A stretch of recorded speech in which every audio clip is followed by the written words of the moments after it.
सो बस टाइम हो रहा है फ़िलहाल रात के 1 बजने में 6 मिनट है। सोने लगा था, जस्ट याद आया ब्लॉग नहीं डाला अभी तक।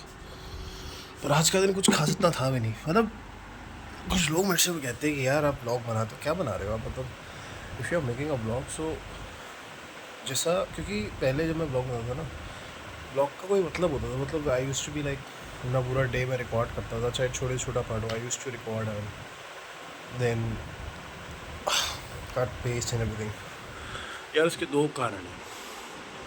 पहला ये कि अपने आप को आप सेम सिचुएशन में कितना कितना ही दिखा दोगे। दूसरी बात ये कि when I used to make a very good content, मेरे पास लैपटॉप होता था। लैपटॉप अभी भी है, बट लैपटॉप से जो है वो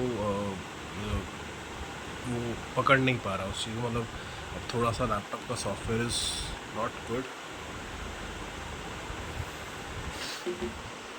जो फाइल्स सॉफ्टवेयर के अंदर चलती है ना, तो वो अटक अटक के चलती है। अब कहीं ना कहीं या तो लैपटॉप मेरा 14-15 साल पुराना भी है, अब वो बीप भी कर रहा है भैया। अच्छा, मेरे में खूबी पता है क्या है, मैं ठीक नहीं करवा रहा उसको, पता नहीं क्यों। और अभी कोई लेने का नया मेरा प्लान भी नहीं है ना, मेरा पर्सनली कोई अभी मेरे पास बजट है, ऑनेस्टली नहीं है। मैंने इस साल सोचा था कि शुरुआत में कि आई बाय आईफोन, या फिर पापा को कुछ मैं नया फ़ोन लेके दूंगा। पापा के फ़ोन को 2 साल हो गए, मेरे को 3। मैं सोचा था पापा को इस बार फ़ोन लेके दूंगा, लेकिन बजट बन नहीं पाया। इस बार भी बन जाएगा क्या पता, नवंबर तक आते आते।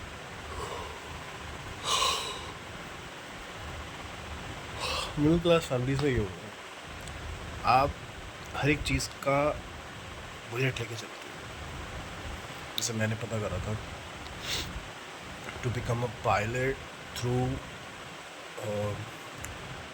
यूएस। मतलब अब तो खैर यूएस में जाना भी थोड़ा सा मुश्किल हो गया है। H1 का वीज़ा बहुत मुश्किल से मिल रहा है। मिलता है, ऐसी कोई बात नहीं है। यूएस में जो मेन मुझे जो मतलब बताया गया है लोगों के द्वारा जो जाते हैं और जो गए हैं वहाँ पे एज अ टूरिस्ट और as a spouse, they tell कि मेनली इंटरव्यू के टाइम पे आपसे यही पूछा जाता है कि आपकी मतलब इंटरव्यू के वो तो आपको बैंक स्टेटमेंट्स वगैरह तो दिखानी पड़ेगी। वो ये देखना चाहते हैं कि आप अगर वहाँ जा रहे हो, आप पहली बात तो असाइलम वहाँ पे आप पता नहीं ऐसा रूल क्या होता है क्या नहीं। टूरिस्ट वीज़ा पे आएगा आप असाइलम नहीं ले सकते। पता नहीं वहाँ का ऐसा रूल क्या होता है, लेकिन मैंने इतनी चीज़ देखी। एक हमारे सज्जन हैं, थोड़े कांटेक्ट में हैं, बड़े ही काफ़ी कांटेक्ट में, और ही वेंट टू यूएस। तो जब वो घर पे आए थे, कहते कि मैं जब इंटरव्यू के लिए गया, he is a very rich person, मतलब अल्ट्रा हाई रिच जिसे कहते हैं ना। तो जब ही वेंट टू यूएस, कहते मैं जब इंटरव्यू हुआ था यहीं शिवाजी पार्क स्टेशन पे, शिवाजी पार्क पता नहीं कहाँ पे, कहते मेरे को मेरी बेटी की डेट ऑफ बर्थ भी याद नहीं थी पूरी। मतलब कहते उस टाइम पे ऐसा दिमाग चल। बट वही, अब वो पीछे की समझने वाली बात है, because he is already very rich. So US, Canada, मतलब कंट्रीज़ मेनली जो बड़ी कंट्रीज़ और कंट्रीज़ हैं वो यही देखती हैं कि आप कितना यहाँ पे आके स्पेंड कर रहे हो, how much you are spending, how much you are going to spend. आपके पास पैसा होना चाहिए कि कहीं आप वहाँ जाके स्टक ना हो जाओ।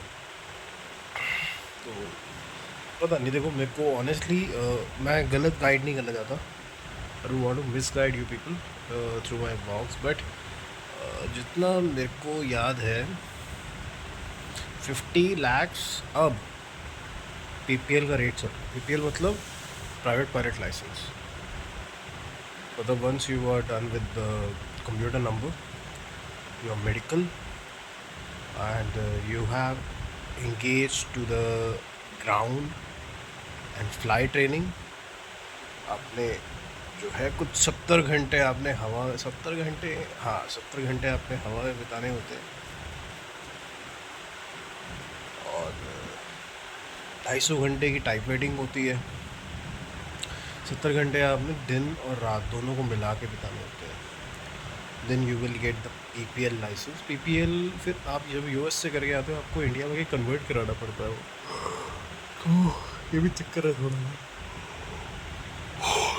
ऑल दो पीपीएल के थ्रू फिर आप जैसे अंबानी जी का हो गया या फिर जितने भी बड़े बिजनेसमैन हैं जिन लोगों के पास जेट्स हैं, आप उनके जेट्स को फ्लाई कर सकते हो। सीजना जेट 420 ऐसे करके जेट्स होते हैं, you can fly them. And उनकी सैलरी लगभग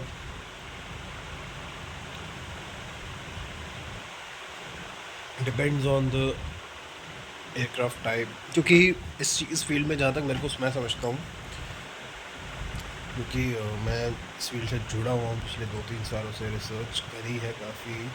तो जो जैसे प्राइवेट जेट्स के पायलट होते हैं ना, वो कभी भी फिक्स नहीं होते। With in but few time passage her pilot change होता रहता है। उसका यही एक सिंपल कारण है, वो जो है पायलट उससे ऊपर जा सकता है। अगर तो पायलट थोड़े एजड होते हैं, तो मतलब एजड लोगों को तो खैर जेट्स में हायर बिजनेसमैन नहीं हायर कर पाते, बट कभी भी ये चीज़ ना फिक्स नहीं होती, क्योंकि पायलट्स के पास अपॉर्चुनिटी है to switch to commercial, to switch to ATPL. वो क्यों फिर जेट्स पे 1 लाख की सैलरी, 1 लाख की सैलरी उठाएंगे? CPL, once you're having CPL, you are captain, oh sorry, CPL, you are first officer, captain पे you get ATPL, air transport license. तो तब आपकी सैलरी गिराया करती है। इंडिया में काट के 4.5 लाख महीने की। कैप्टन हो तो 5, 5.5, सब 5.5, 6, 6.5, depends on the. Air India है, इंडिगो है, एयर इंडिया ना हो तो बेटर है।